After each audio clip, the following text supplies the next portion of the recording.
हुआ नहीं अभी तक।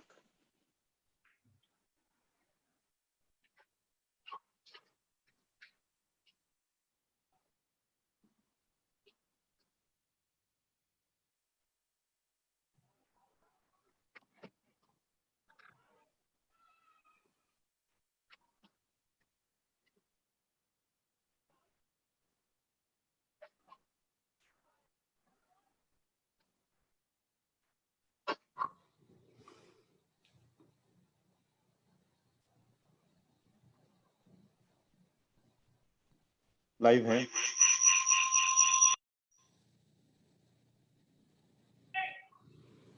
आप सभी को हिंदी राइटर्स गिल्ड के इस फेसबुक मंच पर बहुत बहुत नमस्कार, सादर प्रणाम। अपने सभी मित्रों का हार्दिक स्वागत करती हूँ मैं। आज सुबह कुछ तकनीकी कारण ऐसे हो गए कि जिसके कारण आज हमारा कार्यक्रम कुछ मिनट बाद शुरू हो पा रहा है, और इस सब के लिए मैं आपसे क्षमा मांगती हूँ। मेरा नाम शैलजा सक्सेना है और आज हम आपके साथ आपके सामने लेकर उपस्थित हुए हैं अपने 5 कवि, जिनसे हम बातचीत भी करेंगे और उनकी रचनाएं भी सुनेंगे। मित्रों, कोरोना के समय में एक बहुत बड़ा जो हमारे सबके सामने एक अच्छा काम हुआ है वो ये कि हम सब आपस में जुड़ सके हैं। मृत्यु की छाया में जीवन के इस प्रकार से जुड़ जाने की एक अनोखी कहानी है जिसे हम सब जी रहे हैं। कुछ सालों के बाद जब हम पलटकर इस समय को देखेंगे तो हैरान रह जाएंगे कि कैसे हमारी जिजीविषा ने मृत्यु की, दुख की, तकलीफ की, बीमारी की इस नकारात्मकता में कैसे हमने सकारात्मकता के पौधे बोए और कैसे हमने उनके फूलों की खुशबू को महसूस करते हुए अपने संघर्षों और दुखों के बीच एक दूसरे की हथेलियों को थाम लिया। तो आज इसी मंच पर हम हथेलियां थामेंगे, भारत से, सिंगापुर से, अमेरिका से और कनाडा से। कनाडा से ये कार्यक्रम हो रहा है। हमारे बीच हैं कनाडा के 2 प्रसिद्ध और प्रतिष्ठित हैं ये दोनों कवि, भले ही नए हैं लेकिन बहुत समय से लिख रहे हैं, पूनम चंद्रा मनु और संदीप कुमार। अमेरिका से हैं हमारे बीच रजनी भार्गव जी, जो कि बहुत समय से लिख रही हैं, और सिंगापुर से हैं राजेंद्र सूरज जी, वे भी बहुत समय से लिख रहे हैं, लेकिन हमें इन सब लोगों के बारे में धीरे धीरे करके पता चला है। और भारत से हैं हमारे बीच प्रसिद्ध कवयित्री, उनको आप सभी जानते हैं, रश्मि भारद्वाज जी। आप सबका इस मंच पर हार्दिक स्वागत है। मैं एक एक कवि को कविता के लिए बुलाऊंगी और उनका थोड़ा सा परिचय दूंगी आप लोगों को, और फिर हम उनकी रचनाएं सुनेंगे। रचनाएं सुनने के बाद हम लोग कुछ बातचीत करेंगे आपस में, और फिर उस तरीके से हम कविताओं के दूसरे दौर की तरफ चलेंगे। आप इस बीच टिप्पणी लिख करके, और अपने कोई कमेंट हो आपका तो या कोई प्रश्न हो तो आप जरूर पूछ सकते हैं, मैं लेने की चेष्टा करूंगी। तो मित्रों, ये हमारा सौभाग्य है कि इस तकनीक के कारण हम इन देशों से अपने अपने कमरों में बैठे हुए जुड़ सके हैं। आप मेरी किताबें देख सकते हैं, मैं रश्मि जी के घर की तितलियां देख सकती हूँ, और हम इस तरीके से एक नया परिवेश रच रहे हैं, एक नया इकोसिस्टम हमारा ये चल रहा है जहाँ तकनीक हमारी सहायता कर रही है। प्रवासी कविता पर हम लोगों ने पिछले 3 सत्रों में 3 बार के कार्यक्रमों में बातचीत करी और उसके बारे में जाना। मनुष्य की संवेदनाएं किसी भी धरती की हो वो एक सी ही होती हैं। परिवेश को जब हम लिखते हैं तो वहां भिन्नता आती है, लेकिन हमारे भीतर की आदिम गंधें वही रहती हैं, आदिम हिंसाएं भी हर जगह वही रहती हैं, और सनातन प्रतिकार भी उसका वही रहता है। इन बातों से प्रारंभ करते हुए मैं चल रही हूँ, सबसे पहले आमंत्रित कर रही हूँ सिंगापुर से हमारे कवि राजेंद्र सूरज जी को। राजेंद्र जी वित्तीय निदेशक हैं, सीएफओ हैं बेयर कंपनी में। इन्होंने भारतीय वायुसेना में कई सालों तक सेवा करी, कॉरपोरेट पदों पे रहे हैं, और बहुत समय से साहित्य से उनका लगाव रहा है। वो भारत में रायबरेली से हैं, और उन्होंने जर्मनी में, सिंगापुर में और भारत में अनेक पदों पर काम किया है। साहित्य से गहरा लगाव है। नवगीत, नज़में, गीत, अतुकांत अनेक विधाओं में उन्होंने लिखा है और पत्र पत्रिकाओं में प्रकाशित होते रहे हैं। राजेंद्र जी, आपका हार्दिक स्वागत है। मंच पर आए और अपनी 2 रचनाएं सुनाएं, फिर हम आपस में बातचीत करते हुए आगे बढ़ेंगे। और मैं ये भी कहना चाहूंगी अपने अपने मित्र कवियों से कि ये एक तरीके की आत्मीय बातचीत है। अगर आप कुछ टिप्पणी बीच में करना चाहें तो आपका हार्दिक स्वागत है। समझे कि हम लोग एक ही मंच पर बैठे हुए हैं, चाहे भले ही दूर दूर हैं। राजेंद्र जी, आपका हार्दिक स्वागत। बहुत आभार शैलजा जी। मैं बहुत खुश हूँ आपसे, आपके इस मंच से जुड़कर मुझे बहुत आत्मीयता लग रही है। मुझे ये नहीं लग रहा है जरा भी कि मैं कहीं बाहर किसी मंच पे हूँ, तो वो आपके साथ मुझे बहुत अच्छा लग रहा है। और बाकी कवियों के साथ भी जुड़कर अच्छा लग रहा है। इसमें कई नए चेहरे जिन्हें मैं नहीं जानता हूँ। रजनी जी का नाम सुना था, तो मैं कुछ एक छोटी सी एक छोटी सी रचना से शुरू करता हूँ और बाद में फिर जो एक आध रचना और सुनाता हूँ। जी जी, एक छोटा सा मुक्तक है। जाने वो क्या क्या बन गया होता, जाने वो क्या क्या बन गया होता, गर वो इंसान बन गया होता। क्या बात। फरिश्ते ओस दुआ चांदनी हंसी खुशबू, फरिश्ते ओस हंसी चांदनी दुआ खुशबू, उसके संग जाने और किसका मन गया होता। वाह वाह। जाने वो क्या क्या बन गया होता। और एक जो छोटी सी पंक्तियां और हैं। इश्क किया था उसने मुझसे धीरे धीरे, इश्क किया था उसने मुझसे धीरे धीरे, इश्क किया था मैंने उससे धीरे धीरे, पर उसको तूफानों जैसा बहना था।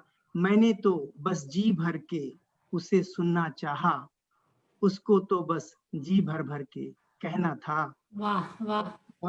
और मेरे थैंक यू, मेरे हर एक पल पर उसका कब्जा था। क्या बात मेरे है, हर एक वाह। पल पर उसका कब्जा था, लेकिन उसको भावनों जैसा रहना था। फिर से कहिएगा अंतिम पंक्ति। मेरे हर एक पल पर उसका कब्जा था, लेकिन उसको भंवरों जैसा रहना था। भंवरों जैसा, भंवरों जैसा। सुंदर सुंदर। और मुझे ठहर कर जी भर तितली तकनी थी, मुझे ठहर कर जी भर तितली तकनी थी। उसे बाज की तरह नभ में उड़ना था। इसकी मैंने उससे धीरे धीरे, पर उसको तूफानों जैसा बहना था। एक रचना जो आपने मुझे कही थी, मैं वो सुनाने की कोशिश करता हूँ आपको। चाय जी वाली। जी जी। तो इसका संस्मरण ऐसा था कि जब मैं एयरफोर्स में था तो मैं आसाम में मैंने 2.5 साल के आसपास सेवा की, और वहां पर चाय के बागानों के आसपास रहता था मैं। मेरा जो एयरफोर्स स्टेशन था, तो वहां पर मैं महिलाओं की स्थिति देखता था। उससे एक कविता निकली है, वो आप तक पहुंचाता हूँ। शुरू करता हूँ। चाय तो पीते होगे ना, चाय तो पीते होगे ना, पर तुम तो लिप्टन, ताजा, टाटा और ताज पीते होगे। चाय पे चर्चा भी करते होगे, चाय पे चर्चा भी करते होगे ना, पर तुम तो बड़े शहरों वाली, देश परदेश वाली चर्चाएं करते होगे ना। दार्जिलिंग और आसाम के चाय के बागानों में क्या होता है, उससे तुम्हें क्या लेना देना। वहां मेरी तरह कई मशीनी औरतें दिख जाएंगी तुम्हें, बिल्कुल पाषाण हृदय। ये औरतें अपने दुर्मुहे बच्चों को सहेजना छोड़कर चाय की पत्तियां सहेजती हैं। बहुत अच्छा। ये बच्चे अपने दुर्मुहे बच्चों को सहेजना छोड़कर चाय की पत्तियां सहेजती हैं। ये औरतें अपने हाथों पर मेहंदी रचाने की जगह चाय की पत्ती पत्ती पर अपनी कहानी रचती हैं। बहुत सुंदर, बहुत सुंदर। बहुत बहुत आभार। ये औरतें अपने बच्चों को लोरियां सुनाने के बजाय बारिश में ठिठुरती हुई चाय की झाड़ियों को राग मल्हार सुनाती हैं। ये औरतें सूर्य की उग्र ऊष्मा को आत्मसात करके, ये औरतें सूर्य की उग्र ऊष्मा को आत्मसात करके उसे अपने सौंदर्य और स्त्रीत्व की अर्घ्य चढ़ाती हैं। क्या बात है, वाह। अच्छी पंक्ति। आभार। ये मशीनी औरतें, इसका आखिरी बंद है, ये मशीनी औरतें, ये पूर्णतः पाषाण हृदय हैं।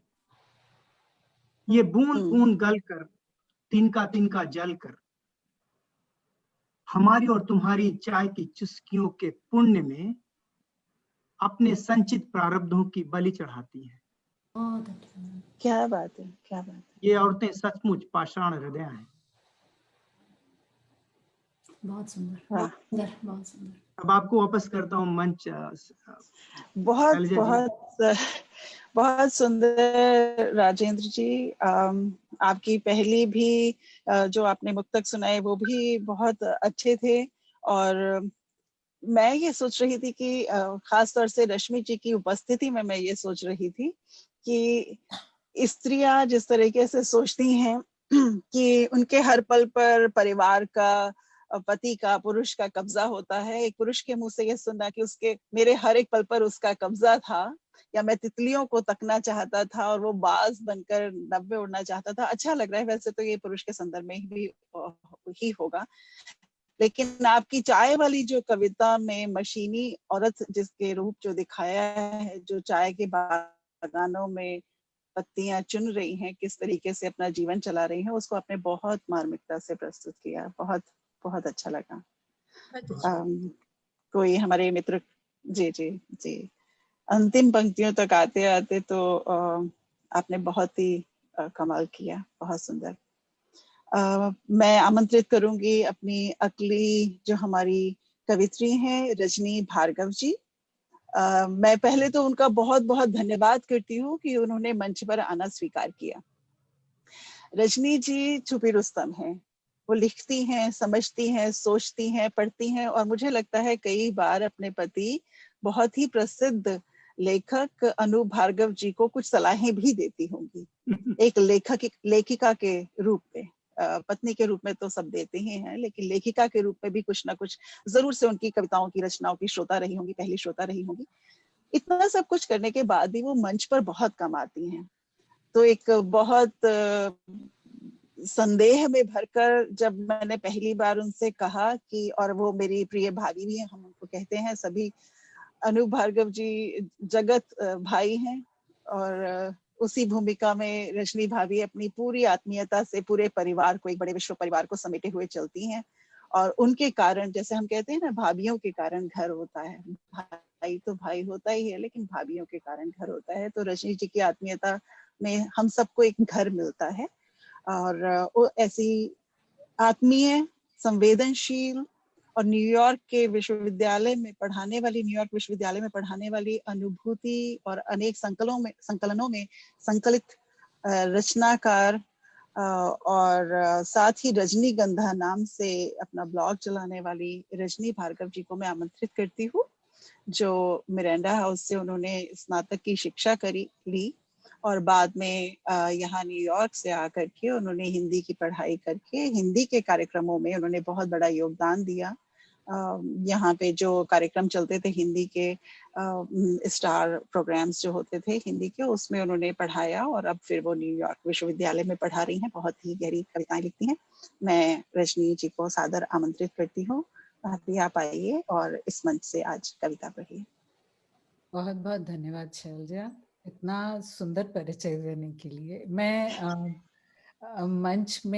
मंच पर आने में हमेशा थोड़ा कतराती हूँ, थोड़ा हिचकिचाती हूँ, पर कविता अनूप के साथ वो होता है ना कि हम भी सनम तुम्हारे साथ मशहूर हो गए, तो मेरा हाल कुछ कुछ इस तरह से है। तो पर मैं आपको जो कविता लिखती हूँ तो उसको आज सुनाने जा रही हूँ। और पहली कविता का शीर्षक है ओरिगामी। जी, स्वागत। तो ओरिगामी जो है वो एक, आप सभी को मालूम है कि ओरिगामी किसको बोलते हैं हम। तो हमारे घर में एक खिड़की है, उस पर धूप आती जाती रहती है, तो उसी से जो कविता बनी है मैं आपको वो सुना रही हूँ। जी, स्वागत। धूप और पत्तों की ओरिगामी मेरी खिड़की पर बन रही थी। धूप और पत्तों की ओरिगामी मेरी खिड़की पर बन रही थी। सुबह के बदलते पैर मुड़ते खुलते खिड़की के एक कोने पर सीमित रह गए थे। उस ओरिगामी में रह गई थी अब एक मैना, एक पत्ती, एक टुकड़ा धूप। वाह, धूप सर हाँ धूप सरकी, पत्ती टूटी, मैना उड़ गई और अब रह गया है सिर्फ कोरा कागज, दूसरे पहर के रंग में ढलने के लिए, नई ओरिगामी बनने के लिए। बहुत सुंदर बहुत सुंदर, बहुत बहुत सुंदर, अ, बहुत बढ़िया। तो दूसरी कविता का शीर्षक है नाना जी की टोपी। और नाना जी की टोपी के बस संदर्भ में मैं इतना कहना चाहूंगी कि नाना जी की टोपी असल में नाना जी को बहुत पसंद थी। तो जब भी उनकी टोपी, वो उससे जुदा नहीं होना चाहते थे। तो उसको हमेशा जब भी आते थे और थोड़ी सी कहीं से सिलाई उधड़ गई है, थोड़ी सी कहीं से फट गई है, तो मुझे कहते थे कि रजनी तू सी दे। तो मैं उसको सी देती थी और उसके बाद क्या होता है मैं इस कविता में पढ़कर आपको बताती हूँ। तो जी, नाना जी की टोपी। मैं नाना जी की टोपी चांद की किरण से सीधी थी, अंदर से टोपी उधड़ गई थी, उम्र में बड़ी हो गई थी, थकी हारी कुछ बेजान सी लगती थी। जब तागे निकल जाते थे तो झूमर से पीछे पर लहराते थे। क्या बात है। बड़े छोटे बेतरतीब से माथे पर नजर आते थे। टोपी देखो तो अब भी पुख्ता थी, ऐसे लगता था जैसे कोई मनौती हो। दुआ से असर करती वाह, थी, नाना जी को ठंड से बचाए रखती थी। क्या बात। सुना है चांद की किरण तिलस्मी होती है, अंबर की परी नाना जी की सहेली होती थी। टोपी जब ठीक हो क्या जाती, बात। ढेरों आशीषों की बरसात होती थी।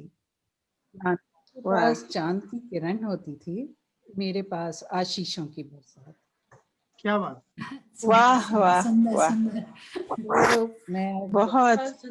शैलजा को मंच देना चाहूंगी और शैलजा। वाह, बहुत ही सुंदर दोनों सुंदर बहुत सुंदर रचनाएं, बहुत सुंदर। किस तरीके से ओरिगामी के माध्यम से आपने बनते बिखरते चित्रों को लिया, बहुत ही सुंदर। और नाना जी की टोपी तो पूरे ममत्व से और उनके पूरे व्यक्तित्व से, दोनों से भीगी हुई एकदम हम सबके सामने आई। बहुत ही सुंदर। इस समय मैं देख पा रही हूँ कि हमारे साथ मंच से जुड़े हैं फेसबुक लाइव से अभिनव शुक्ल जी। लिख रहे हैं कि नाना जी की टोपी तो बहुत ही मर्म स्पर्शी कविता है, चांद की किरण तिलस्मी होती है, वाह वाह। नूतन पांडे जी हमारे साथ मॉरिशस से जुड़ी हैं, वहाँ के सचिवालय में, हिंदी सचिवालय में वो काम करती हैं, उच्च पद पर है। वो लिख रही हैं कि बहुत ही मनौती की तरह से सुंदर चित्र। सुमन कुमार घई जी हैं हमारे साथ, निर्मल जसवाल राणा हैं, कृष्णा वर्मा जी हैं, अनूप भार्गव जी ऑफ कोर्स हैं वो हमारे साथ। उनको होना ही चाहिए था अपने अनेक कार्यक्रमों के बीच से, आज उनका यहाँ होना बहुत अच्छा लगा। विजय विक्रांत जी लिख रहे हैं, रेखा सेठी लिख रही हैं, अमिशा अनेजा लिख रही हैं। सबको आपकी रचनाएं, और उससे पहले राजेंद्र सूरज जी की चाय की कविता पर मुझे बहुत से संदेश दिखाई दे रहे हैं जो कि लोगों को पसंद आई हैं। साथ ही आप लोगों को मित्रों बताना चाहती हूँ कि कानपुर हिंदी एकेडमी ने हमारे फेसबुक पेज की आज वॉच पार्टी करी है, तो यानी कि वो लोग भी वहां अपने मंच वाह से हमारी रचनाओं को देख पा रहे हैं। हमारे साथ जो और संस्थाएं जुड़ी रहती हैं, अक्षरम भारत से और वैश्विक हिंदी परिवार, साथ ही झिलमिल यूएसए से, सिंगापुर से कविताई और साहित्य कुंज, इन सभी पत्रिकाओं का मैं बीच में ही धन्यवाद देती हूँ और इन संस्थाओं का धन्यवाद देती हूँ मैं। अभीप्सा पुरी देश लिख रही हैं, सुनीता पाहुजा जी भी जुड़ गई हैं, वाह, वो भी उच्च पद पे काम करती हैं, नाना जी का प्यार। तो बहुत से लोग हमारे साथ जुड़े हुए हैं। ऐसे समृद्ध मंच से जहां से हम इतनी सुंदर रचनाएं सुन रहे हैं और हमारे सुनने वाले हमारे इतने बढ़िया बैठे हुए हैं, उनके बीच में आवाज देती हूँ अब संदीप कुमार जी को, जो कि कनाडा में रहते हैं। 2012 से कनाडा में है संदीप, और उससे पहले ये एशिया के कुछ देशों में रहे, अफ्रीका में रहे, यूरोप में भी रहे। सप्लाई चेन मैनेजमेंट में काम करते हैं, इंजीनियर हैं, एमबीए हैं, अंग्रेजी, फ्रेंच और संस्कृत 3 भाषाओं को जानते हैं। साथ ही अनेक पत्र पत्रिकाओं में लिखते रहे हैं। नाटक में, अभिनय में उनका बहुत रुचि है, और उन्होंने हमारे साथ एक बड़ा 3 घंटे का नाटक किया जिसमें वो मुख्य भूमिका में थे, और उन्होंने 3 घंटे तक मित्रों किसी को भी उठने नहीं दिया अपनी अपनी सशक्त भूमिका के द्वारा। साथ ही वो बहुत बड़ा काम करते हैं एकल के मंच पर। वो यहाँ कनाडा में मिसिसागा के एकल जो परिवार है उसके वो अध्यक्ष हैं, और वहां से बच्चों को जोड़ते हैं, ब्लॉग के माध्यम से बच्चों को पढ़ाते हैं, और अनेक कार्यक्रमों में उनके अनेक अपने ब्लॉग हैं, उस पे सब सक्रिय रहते हैं। और आज हमारी मदद भी हमेशा वो तकनीक के माध्यम से हमारे यहाँ पे काम हमारी मदद करते रहते हैं। उनको मैं आवाज देती हूँ आज अपनी कविताएं सुनाने के लिए। संदीप जी, आपका स्वागत है। है जी, आपकी आवाज आ रही है। बहुत अच्छा। शैलजा जी, आपने काफी लंबा परिचय दिया, इतना तो मैं खुद भी अपने बारे में नहीं जानता था। लेकिन आपने जो फायर भेजा था उसमें एक छोटी सी त्रुटि रह गई थी, उसको मैं सही करना चाहूंगा। जी जी। भाषा व भूमि हेतु उर्मे भावनाओं का संचय, मैं सुप्रसिद्ध लेखक विद्यार्थी, यह मेरा परिचय। वाह वाह वाह वाह, वाह वाह। फिर मैं से कोई कहें लेखक नहीं हूँ, सुप्रसिद्ध लेखक ताकि नहीं हमें भाषा भूमि संस्कृति जब मिलती है और वहां संवेदना की जब धूप खिलने लगती है तो कविताएं अपने आप उमड़ आती हैं संदीप जी।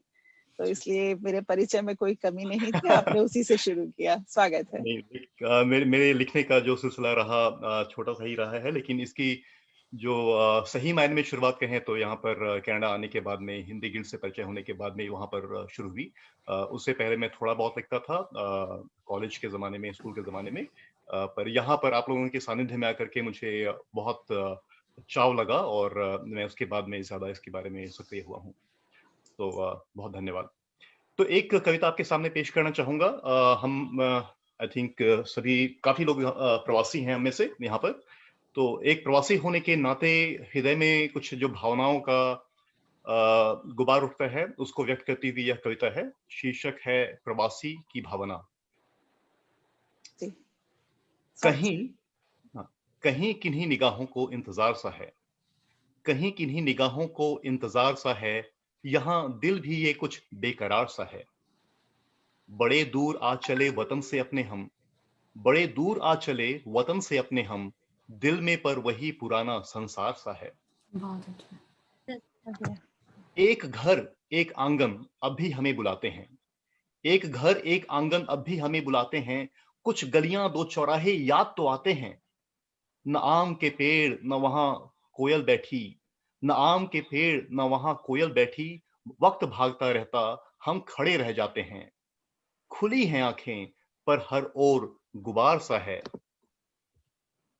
खुली है यहाँ ये दिल भी कुछ बेकरार सा है। क्या बात है।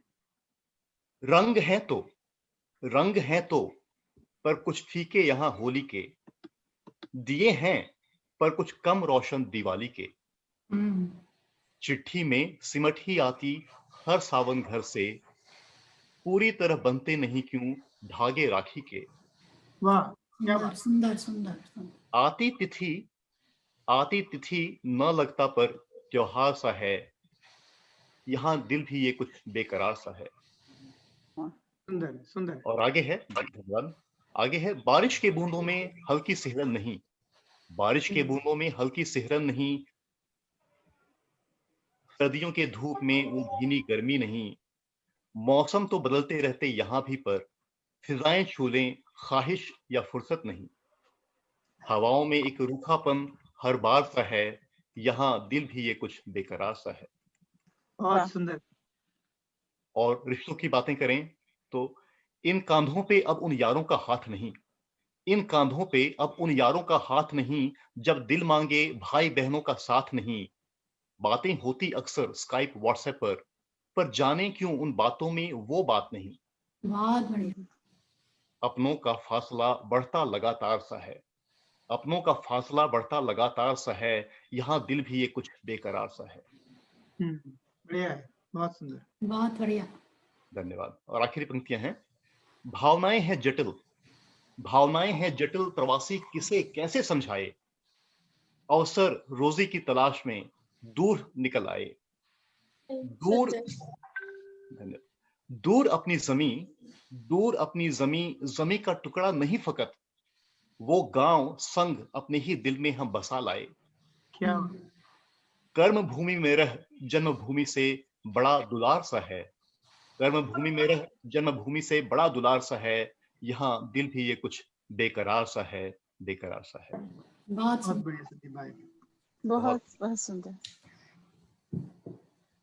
प्रवासी की व्यथा आपने बता दी। बहुत सुंदर। हाँ बिल्कुल, मैं यही सोच रही हूँ और ये सोच रही हूँ कि देखिए संदीप आए हैं 2012 में कनाडा, और यहाँ पर बहुत से प्रवासी लोग जो हैं 1960 से, और इतिहास तो बड़ा है, मैं जो साहित्यकार लोग हैं उनके बारे में बात कर रही हूँ कि 60 से 70 से बहुत से साहित्यकार यहाँ पर आए और उन लोगों ने भी उसी प्रकार की भावनाएं लिखी।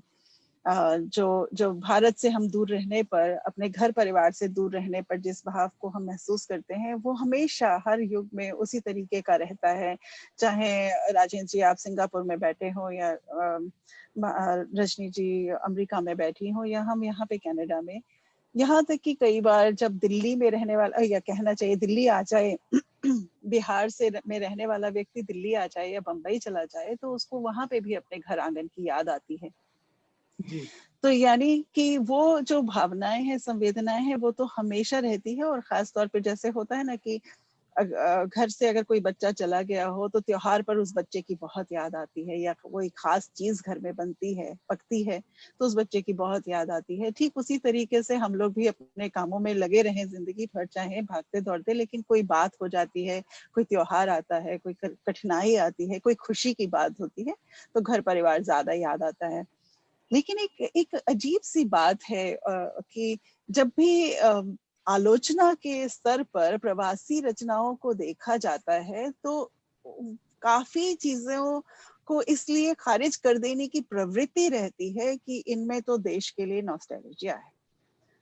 मुझे ये बात मैं आप लोगों से करते हुए, क्योंकि हमारे इस मंच पर 4 प्रवासी कवि भी हैं, तो इसलिए कई बार बहुत अजीब सा लगता है, क्योंकि जब भी कोई भी अपने घर से बाहर होता है तो घर की याद आना बहुत एक स्वाभाविक सी बात है।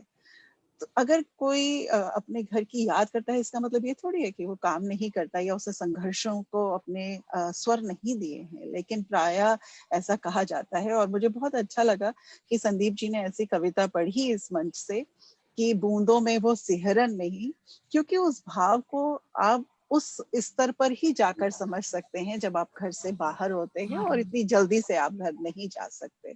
तो बहुत अच्छा लगा मुझे, हम बातचीत इस बारे में करेंगे।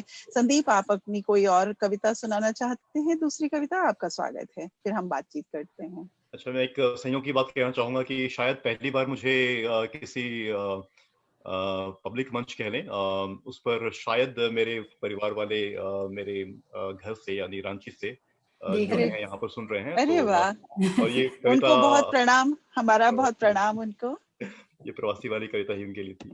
जी। एक और छोटी कविता आपके सामने रखना चाहूंगा। ये थोड़ी सी सेल्फ रिफ्लेक्शन पर है, अपने अपने विषय में विचार करने पर है।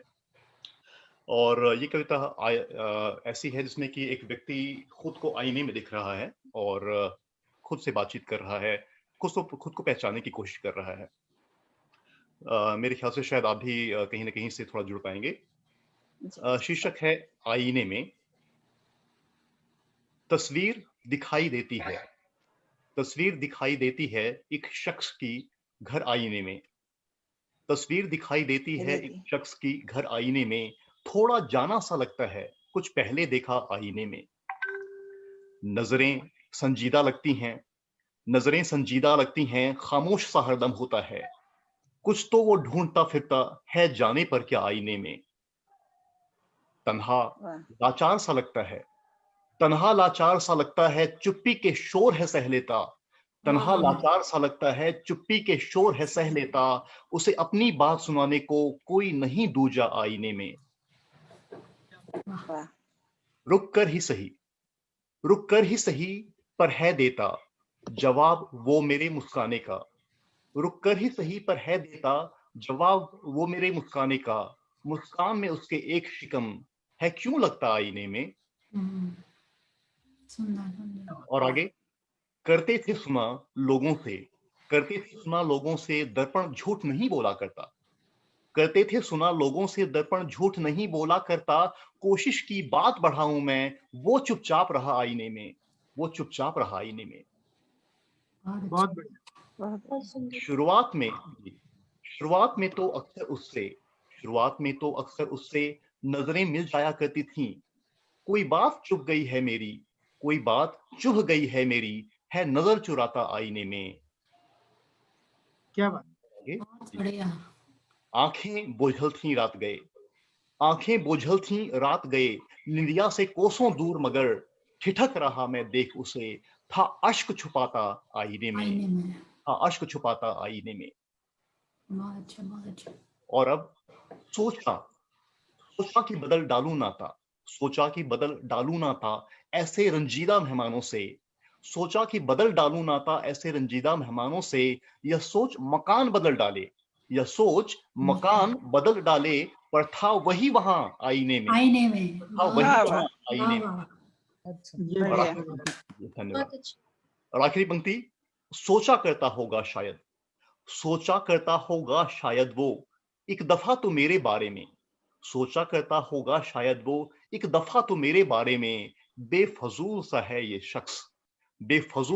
शख्स, जो अक्सर झांका करता आईने में। बहुत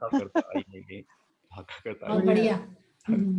बढ़िया, बहुत आत्म अच्छा। साक्षात्कार, वाह। बहुत बढ़िया। विनोद पांडे जी लिख रहे हैं कि क्या बात है, भावपूर्ण अभिव्यक्ति संदीप जी। विनोद पांडे जी न्यूज़ 10 से भी कार्यक्रम करते हैं और बहुत अच्छे कवि हैं मंचों के। बहुत धन्यवाद आप सभी का जो मंच यहाँ हमको सुन रहे हैं। संदीप जी, आत्म साक्षात्कार की भावनाएं भी चिरंतन है और वाकई में जमीन बदल डालने से चीजें नहीं बदला करती। व्यक्ति वही जब तक अपने भीतर को नहीं बदलता, और हम सब बदलने की प्रक्रिया में रहते हैं। बहुत बढ़िया। मैं पहले तो कुछ कविताएं हम सुनते हुए टिप्पणी करते हुए आगे चल रहे हैं और फिर बातचीत करते हुए हम लौटेंगे।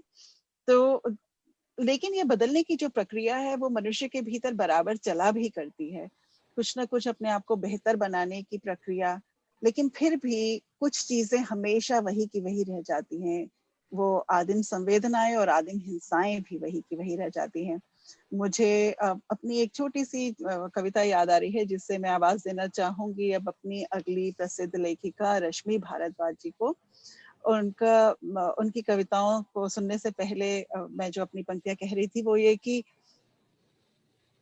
औरत किसी भी जमीन पर पली बड़ी हो, किसी भी जमीन पर पली बड़ी हो, किसी भी हवा में बड़ी हुई हो, लेकिन हमारी दुनिया का समाजशास्त्र कहता है कि औरत का कद आदमी के कद से हमेशा छोटा रहता है। मैं इसलिए कहना चाहती हूँ कि ये संवेदनाएं जो हैं वो किसी भी जमीन पर हो, किसी भी जमीन पर हमारे संघर्ष हो, जीवन को जीने की और आपाधापी में अपने आत्म साक्षात्कार की बात हो, या त्योहार ना मना पाने की बात हो, या औरत की अपने संघर्ष हो, वो सब हर जमीन पर एक जैसे रहते हैं। उनके वही कि वातावरण शायद बदल जाए, आसपास की हवा में शायद ठंडक ज्यादा हो, कहीं कहीं गर्मी ज्यादा हो, अफ्रीका में तपता हुआ एक मौसम हो, या कनाडा का -30 डिग्री टेम्परेचर हो, लेकिन जो भुगतना है औरत का, संघर्ष जो है औरत का, या कामकाजी व्यक्ति का, मनुष्य का, वो बराबर से वही रहता है। मैं आवाज देना चाहती हूँ रश्मि भारद्वाज जी को, जिन्होंने आज हमारे इस मंच पर आना स्वीकार किया। सबसे पहले तो बहुत बहुत धन्यवाद रश्मि जी। आप बहुत बड़े बड़े मंचों से, बहुत बड़े बड़े प्रतिष्ठित कवियों के साथ अपनी कविताएं पढ़ती हैं। आपकी रचनाओं के 2 संकलन कविताओं के आ चुके हैं, कई साझा संग्रहों में आपकी रचनाएं संकलित हैं, एक आलोचना की संपादित पुस्तक है, अनुवाद पे आपने काफी काम किया है, रस्किन बॉन्ड के आपने काफी काम किया है, उस पर लेखक हैं, संपादक हैं, अनुवादक हैं, पत्रकारिता से जुड़ी हैं, अंग्रेजी साहित्य में उच्च शिक्षा आपने प्राप्त करी है। साथ ही आपने ज्ञानपीठ नवलेखन अनुशंसा पुरस्कार आपको मिला है, सम्मान मिला है, शिवना अंतरराष्ट्रीय कविता सम्मान मिला है आपको, सूरज प्रकाश मरवाह साहित्य रत्न सम्मान। साथ ही आप पश्यंती विमेंस कलेक्टिव, उसका आप संपादन करती हैं। मैराकी ऑनलाइन आपकी जो पत्रिका है अंग्रेजी की, उसमें भी आप लिखती हैं। दैनिक भास्कर में मासिक स्त्री विमर्श कॉलम लिखती हैं। तो हिंदी और अंग्रेजी दोनों में आपका रचनात्मक लेखन जो है बराबर साथ साथ चलता रहा है। ये भी एक बड़ी आश्चर्य की बात है कि दोनों भाषाओं में एक ही प्रकार से सशक्त भाव से सोचना और उसको स्वर देना बड़ा काम है, बहुत बड़ा काम है। और आपकी जो सोच है उसमें स्पष्टता है और संतुलन भी है। बहुत मीठे स्वर में बहुत सशक्त रचनाओं का पाठ करती हैं आप। आपको मैं आमंत्रित करती हूँ कि पहले आप अपनी कविताएं सुनाएं और फिर हम बातचीत करते हुए फिर आगे बढ़ेंगे। आपका स्वागत है। और आपकी बहुत सी रचनाएं बहुत प्रसिद्ध हुई हैं, तो मैं मुझे नहीं पता कि कौन सी रचना की मैं मांग करूं, कहूं कि आप ये सुनाएं और कुछ किसको छोड़ दूं, क्योंकि बहुत सी रचनाएं आपकी प्रसिद्ध हैं। तो आपके पर ही मैं छोड़ती हूँ कि जो आज आप इस मंच से सुनाना चाहें। आपका हार्दिक स्वागत। शुक्रिया शैलजा जी, बहुत उदार परिचय दिया आपने। मुझे बहुत खुशी है इस मंच से आकर, और विदेशी भूमि पे बसे हुए जो हमारे भारतीय कवि हैं उनको सुनना भी बहुत अच्छा लग रहा है। नए नए स्वर है सभी और इतनी विविधता। और आपने जो कहा कि विस्थापन और नॉस्टैल्जिया की जो बात की, उसी से बात शुरू करूंगी कि विस्थापन हम सब की कहीं ना कहीं कविताओं की आधार भूमि है, क्योंकि अपनी जड़ों से कटकर हम कहीं नई जगह पर आ जाते हैं। और खास करके स्त्रियों के लिए तो ये है ही कि वो एक जगह से उखाड़ कर नई जगह पर रोक दी जाती है, या कोई भी मध्यम वर्गीय व्यक्ति जहाँ पैदा होता है वहां पे उसे रोजी रोटी तो मिलती नहीं। तो विस्थापन और स्मृतियां, ये दो हर किसी की कविता के मूल भाव होते हैं, और उसमें वर्तमान को पहचानने का संघर्ष। तो अगर इस आधार पर किसी की कविता का सही मूल्यांकन नहीं होता है तो ये हिंदी साहित्य की अक्षमता है। तो 4 पंक्तियां जो मैंने लिखी थी, मेरी कविताओं का बहुत सारी कविताओं में आपको विस्थापन के स्वर मिलेंगे। वही 4 पंक्तियों से मैं शुरू करूंगी। कई बार यूं भी होता है, पांव थके हैं, मन शिथिल, चलो घर चले जाते हैं। वाह। लेकिन सड़कें हैं, बाजार हैं, इमारतें हैं, लोग हैं, घर तो कहीं नहीं है। यही बस 5 ही पंक्तियां थी। क्या बात है। बहुत सब बढ़िया। कुछ है लेकिन घर नहीं है। बहुत सुंदर। घर नहीं। एक आपने स्त्री पे बहुत अच्छी अभी 5 पंक्तियां पढ़ी थी शैलजा जी, कुछ इसी तरह के भाव से कि अभी आप लोग भारत के समाचारों को फॉलो कर रहे होंगे कि एनआरसी और ये सब नागरिकता का बहुत प्रश्न उठा था, और अक्सर स्त्रियों पर यह आरोप भी लगता है कि तुम लोग तो हर समय प्रेम और अपने ही दुख को गाती हो, और इतनी बड़ी राजनीतिक हलचल है और उसमें तुम लोगों का स्वर कहाँ है। तो कुछ उसी भाव पर ये कविता लिखी गई थी, एक स्त्री की नागरिकता। कवि ने कहा, इतने विकट समय में भी तुम गीत गाती हो स्त्री। स्त्री सजल नैनों से मुस्कुराई, मेरा समय सुखद कब था कवि। मैंने हर भयंकर समय में उम्मीद बोई है, नफरतों के दौर में प्रेम गाया है। कवि ने कहा तुम मैं से आरंभ होकर मैं पर ही समाप्त हो जाती हो। स्त्री ने पूछा, कहाँ है उसका मैं।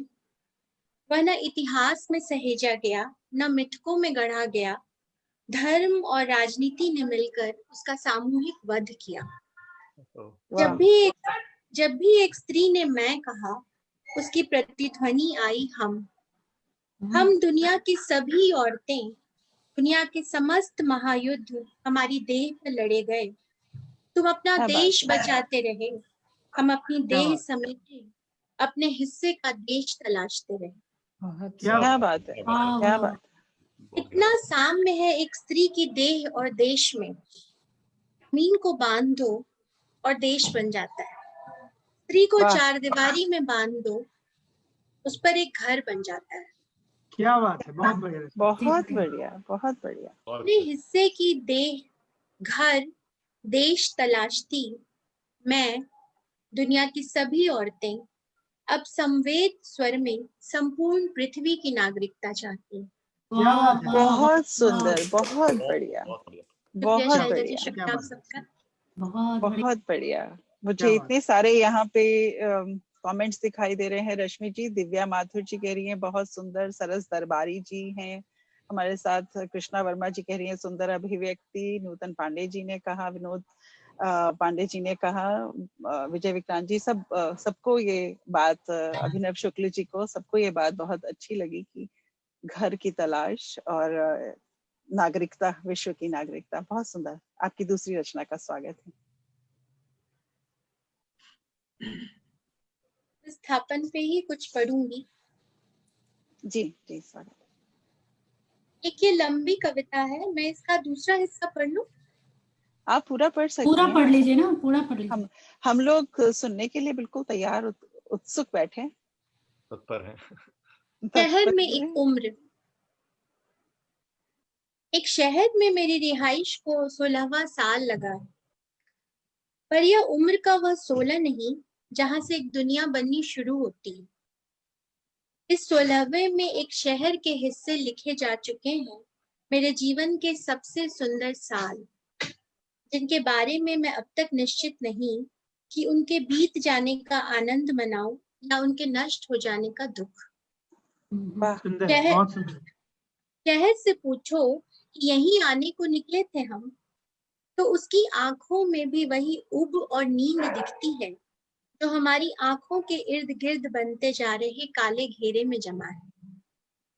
हमारी ताजा आंखों में तब एक नया शहर बसा था, हमारे नए उगे ख्वाबों की तरह जिंदा।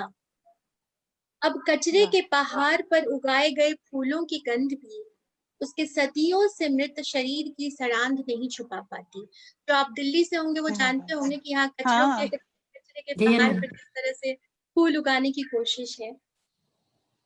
मैं यह भी निश्चित रूप से नहीं कह सकती यह शहर का शव है या हमारे सपनों का, जिसकी असह्य गंध के आदी हो चुके हैं हम। तय तो यह भी नहीं कि वाकई कुछ बदला है या कि बदला है बस हमारा एक दूसरे को देखने का नजरिया, एक शहर की उम्र में अपने 16 साल जोड़ देने के बाद। क्या बात है। शहर पर इल्जाम था उसकी रफ्तार में भागते पीछे छूट जाते हैं लोग, जबकि शहर नहीं भागता, भागते हैं लोग। अपनी स्मृतियों से, अपने आप से, अतीत से, वर्तमान से, प्रेम की चाह में प्रेम से दूर, एक अनिश्चित भविष्य की ओर। और यहाँ भविष्य है कि अपने पहले अक्षर के उच्चारण भर से बीत जाता है। वाह वाह, क्या बात। मैं 2 शहरों में खोजती हूँ एक बीत गई उम्र। एक ने मुझे नहीं सहेजा, दूसरे को मैंने नहीं अपनाया। क्या बात है। मैं दोनों की गुनाहगार रही, जबकि दोनों ही गुनाहगार थे अपनी नदियों, स्त्रियों और कवियों के, जिनकी भाषा से वे हमेशा अनजान रहे, जिनकी आंखों में कभी 8 पहर की नमी बसती थी, अब वे चौमासे भी सूखी रह जाती हैं। क्या बात है। और इतिहास दर्ज करता है कि उस साल, उस सदी, एक शहर फिर से उजड़ गया है। क्या बात है। ये कविता मैं आप लोगों को ही समर्पित करती हूँ, क्योंकि आप लोग भी 2 शहरों में अपनी उम्र तलाशते हैं और दोनों ही उन्हें आपको नहीं अपनाते हैं। कुछ यही किस्सा रहता है। ये बिल्कुल सही बात है। जहाँ शरीर है वहाँ मन नहीं, जहाँ मन है वहाँ शरीर नहीं। ये एक द्वंद्व जो है। और बहुत सुंदर आपकी रचना, शहर और उम्र के बीच अपने को तलाशने और सही देख पाने की एक बात। और सबसे सुंदर बात आपने जो कही कि वो कूड़े के ढेर पर जो फूल उगाने के बाद भी एक तरीके की जो असह्य गंध रह जाती है, वो मृत शरीर है। शहर का उजड़ जाना, संवेदनाओं का उजड़ जाना, और चौमासे में भी नदी का सूखते जाना, ये कुछ ऐसे भयानक संकेत जहाँ पर ये बात बार बार याद दिलाई जानी जरूरी है कि कवियों, स्त्रियों और बच्चों की हंसी को और उनकी नमी को बचाए रखना बेहद जरूरी है। बहुत सुंदर कविता रश्मि जी। मैं भी आपसे बातचीत करती हूँ। आशा जी ने भी कहा, लिखा है, आशा बर्मन जी लिख रही हैं, लता पांडे जी, आराधना जी, राजीव कुमार जी, सब लोग बहुत अच्छी बात कह रहे हैं, आप सबकी तारीफ कर रहे हैं। रीति मिश्रा जी हैं यहाँ पर, वो यहाँ पे जो हमारे काउंसलर जनरल रहे हैं, उनकी पत्नी, वो भी देख रही हैं दिल्ली से, भारत से। रचनाएं पसंद कर रही हैं। और कानपुर हिंदी एकेडमी आपसे एक्चुअली ये रिक्वेस्ट कर रही है, निवेदन कर रही है रश्मि जी कि आप बाद में ईश्वर देह के ईश्वर हो जाने, स्त्री देह के ईश्वर हो जाने वाली कविता भी सुनाइएगा। तो मैं जरूर से लौटूंगी। मैं अनुरोध करूंगी छोटी बहन जैसी पूनम चंद्रा मनु, जो कि हमारी हिंदी राइटर्स गिल्ड की सक्रिय सदस्य हैं, उसके संचालन निदेशिका मंडल में संदीप और मनु दोनों ही हैं और तकनीक का काम संभालती हैं। वेब डिजाइनिंग और ग्राफिक डिजाइनिंग में निष्णात हैं। अंग्रेजी में इन्होंने पढ़ाई करी है एमए की और उत्तराखंड से हैं और छोटी छोटी कविताएं भी लिखती हैं। जज्बात नाम से जिन्होंने, इनका संकलन 2012 में निकला था और उपन्यास इन्होंने 2017 में लिखा, वादों की परछाइयां। तो इनका कैनवास जो है लिखने का वो बहुत बड़ा है। जज्बात जैसी 4 पंक्तियों से और उपन्यास जैसी चीज तक की जाती है।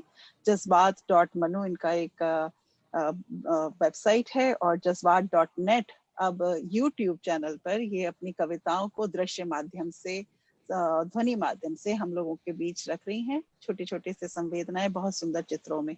स्वागत करती हूँ मनु, आप आए और अपनी कविता प्रस्तुत करें। धन्यवाद शैलजा जी। आप सभी जो अपना कीमती वक्त निकालकर इस कार्यक्रम को देख रहे हैं, उन सभी को नमस्कार।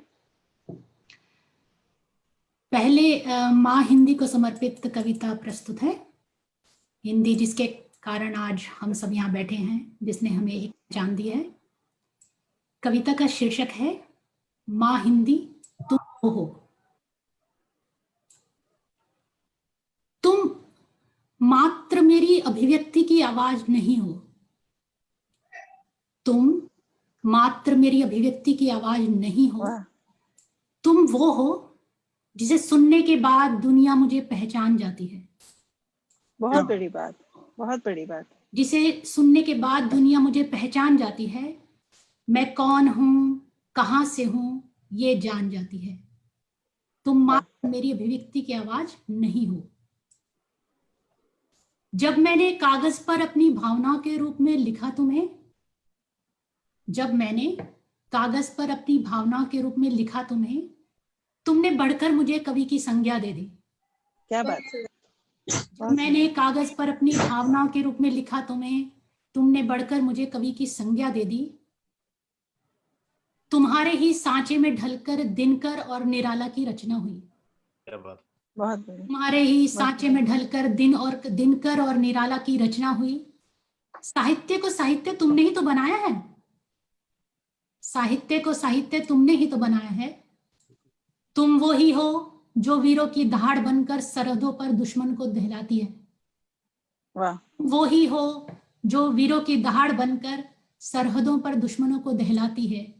तुम वो ही हो जो लोरी बनकर किसी बालक को मीठी नींद सुलाती है। क्या बात। बहुत सुंदर है। तुम वो ही हो जो लोरी बनकर किसी बालक को मीठी नींद सुलाती है। जब मन के भीतर कोई रचना बनकर टहलती हो तुम, क्या बात है। मन के भीतर कोई रचना बनकर टहलती हो तुम, मेरे चेहरे का नूर कुछ और ही होता है। क्या बात। बहुत सुंदर बात। बहुत जब मन के भीतर कोई रचना बनकर टहलती हो तुम, मेरे चेहरे का नूर कुछ और ही होता है। हिमालय के गर्भ से जन्मी हुई नदी को गंगा तुमने तो बनाया है।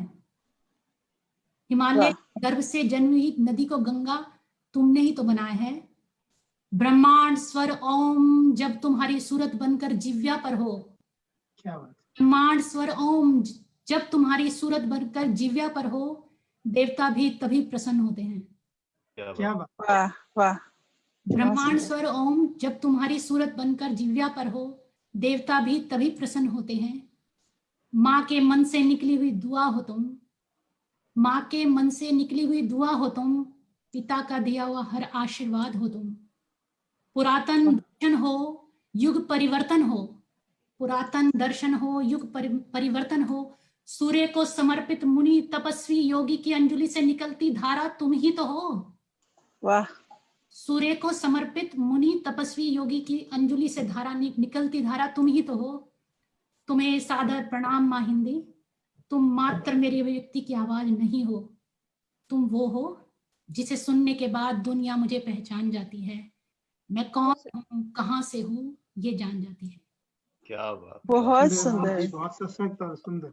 बहुत सुंदर, क्योंकि यही अस्तित्व की पहचान जो है आज के मनुष्य का बहुत बड़ा संकट है। और विदेश में हम अपनी पहचान, अपनी अस्मिता की जो खोज करते हैं वो हमारी भाषा के माध्यम से पता चलती है। तो बहुत सुंदर बात कही मनु आपने। और आपने दरअसल इस कविता में तुम जब रचना बनकर मेरे भीतर टहलती हो तो मेरे चेहरे का नूर कुछ और ही होता है कह के आपने रचना प्रक्रिया भी बता दी। ऋषि मुनियों और निराला की बात कहते साहित्य और संस्कृति में भी आपने एक उस आंगन में भी एक चक्कर लगाया ही आप। और अस्मिता की पहचान पर भी आपने बहुत बड़ी बात कही कि अगर हम हिंदी से दूर जाते हैं, और आजकल बहुत सारे मंचों से प्रवासी साहित्यकारों की बात हो रही है और हिंदी में हम में हिंदी, विदेशों में हिंदी, इस तरीके के कार्यक्रम हो रहे हैं। उसमें आपने ये बहुत सुंदर बात कही कि जब मैं बोलती हूँ तो दुनिया मुझे पहचान जाती है कि मैं कहाँ से हूँ। बहुत सुंदर बात। जी। और आशा मोर जी और बहुत सब लोगों ने आपकी इस रचना का स्वागत किया है, विनोद पांडे जी आदि सभी ने।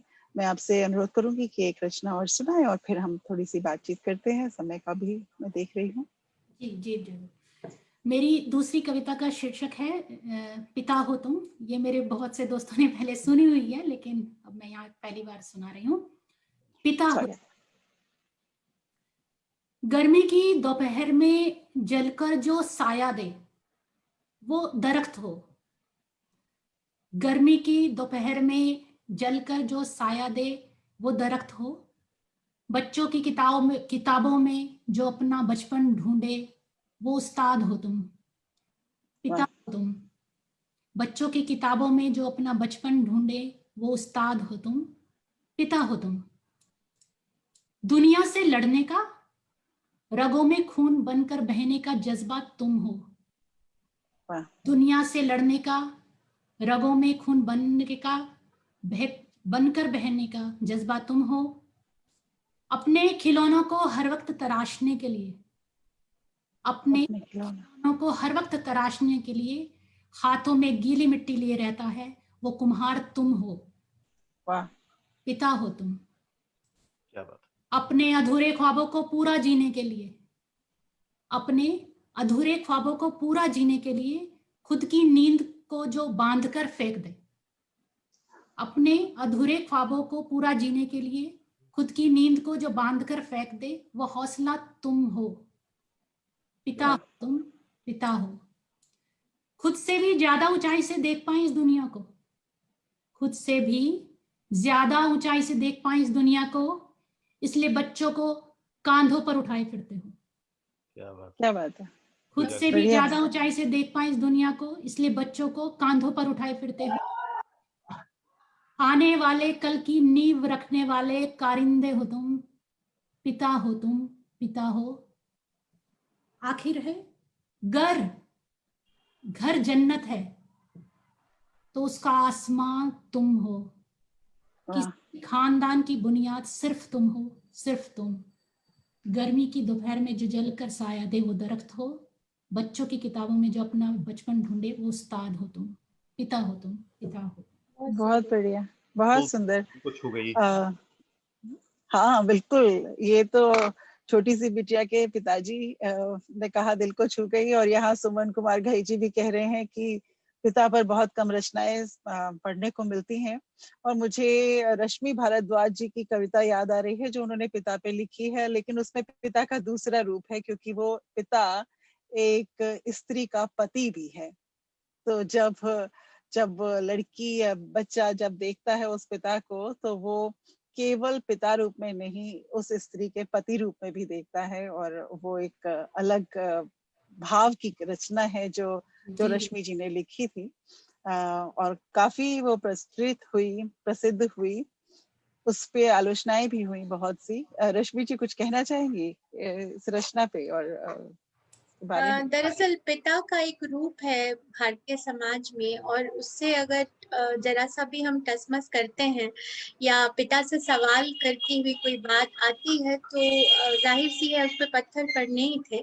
तो उसे कविता पे मुझे बहुत ज्यादा मेरे ऊपर दोषारोपण भी हुआ, जबकि वो बस पिता से सवाल पूछती कविता है कि हम पितृसत्ता की बात करते हैं और हमारे पिता अच्छे हैं, हमारे पिता बरगद हैं, देवता हैं, तो फिर आखिर किस सत्ता से हमें दिक्कत है? ऐसा तो नहीं हो सकता कि हमारे पिता जो है वो महात्मा हैं और जो दूसरों के पिताओं से समाज में दिक्कतें हैं या रूढ़ियां हैं या जंजीरें हैं। और जब वो पिता होता है तो वो पुत्री हो या पुत्र, वो बहुत उदार होता है, वो एक महामानव होता है, वो अपना बेस्ट देता है अपने बच्चे को। लेकिन जब वो पति हो जाता है तो वो स्वामी होता है किसी स्त्री का, तो जो उसका बर्ताव अपनी पत्नी के लिए होता है वो बच्चों के लिए नहीं होता। तो जब हम माँ के दुखों की बात करते हैं तो हम माँ पिता पर चुप्पी साध लेते हैं। जब माँ के दुखों की बात आएगी, माँ की समस्याओं की बात आएगी तो पिता से सवाल तो होंगे। तो वो कविता दरअसल पिता से सवाल ही करती है, और उसमें ऐसा नहीं है कि पिता को कुछ गलत कहा गया है। पिता के लिए उसमें प्रेम भी है, लेकिन पिता से जो सवाल है वो तो है ही। और मुझे लगता है कि ये सवाल पूछने का समय है अगर हमें अपनी माँ की दुखों पे बात करनी है। बस वही है, उस पिता का, ऐसे पिता का रूप है जो सिर्फ पिता नहीं है, वो पति भी है। बहुत सुंदर बात है, बहुत सही बात है। मैंने इसलिए आपकी टिप्पणी और इस कविता की चर्चा इस समय यहाँ पर करी क्योंकि मनु की कविता में बहुत सुंदर भाव है कि तुम बच्चों को कांधों पे लिए फिरते हो।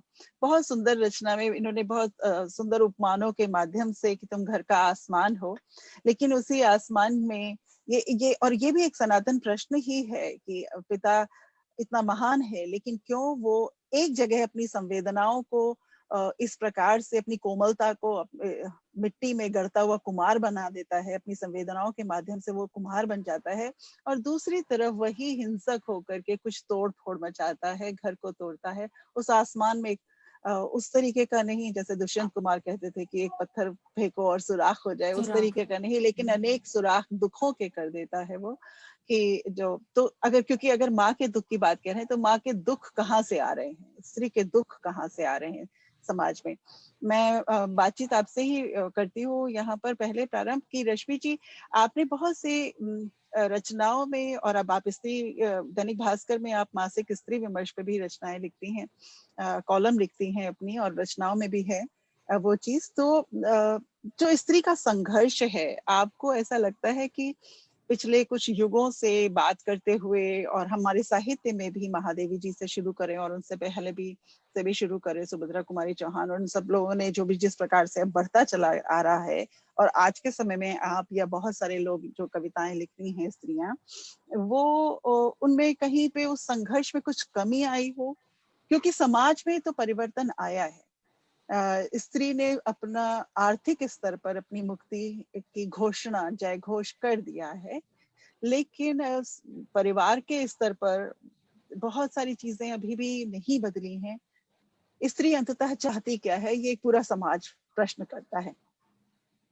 आपके हिसाब से आपका इसका उत्तर क्या होना चाहिए? देखिए, मेरी कविता भी थी रिक्त स्थान। बहुत कुछ बदला है, लेकिन स्त्रियों के लिए जितना आजादी का उद्घोष करती जा रही है, जितना ही ज्यादा वो आर्थिक रूप से सबल हो रही है और अपना स्पेस तलाश रही है, और मुझे लगता है उनके लिए मानसिक हिंसा समाज की बढ़ती ही जा रही है। क्योंकि समाज उस स्तर से अभी एक आजाद स्त्री को या अपने शर्तों पर जीने वाली स्त्री को जीने के लिए, झेलने के लिए तैयार नहीं है। उसे लगता है कि यह ढांचा तोड़ रही है स्त्री, ये सामाजिक संरचना में तोड़फोड़ कर रही है, ये घर तोड़ रही है, ये सब बदल देगी, परिवार तोड़ देगी। लेकिन ऐसा नहीं है। कोई भी स्त्री बस एक संरचना के अंदर ही अपनी मुक्ति की बात करती है, अपने स्पेस की बात करती है।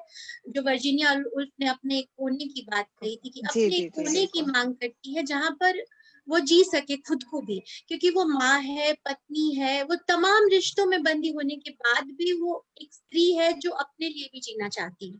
आप देखेंगे कि 40-45 क्रॉस करके ही कई स्त्रियां जो हैं वो बहुत डिप्रेशन की शिकार हो जाती हैं, उनको कई तरह की बीमारियों भी लग जाती हैं, क्योंकि वो पूरा जीवन एक घर को घर बनाने में होम कर देती हैं। और वही घर जब बड़ा हो जाता है, मतलब बड़ा क्या, उसके बच्चे जब बड़े हो जाते हैं, जब घर को स्त्री की बहुत ज्यादा जरूरत नहीं रह जाती है, तो वो स्त्री कहीं कोने में उपेक्षित पड़ी रह जाती है।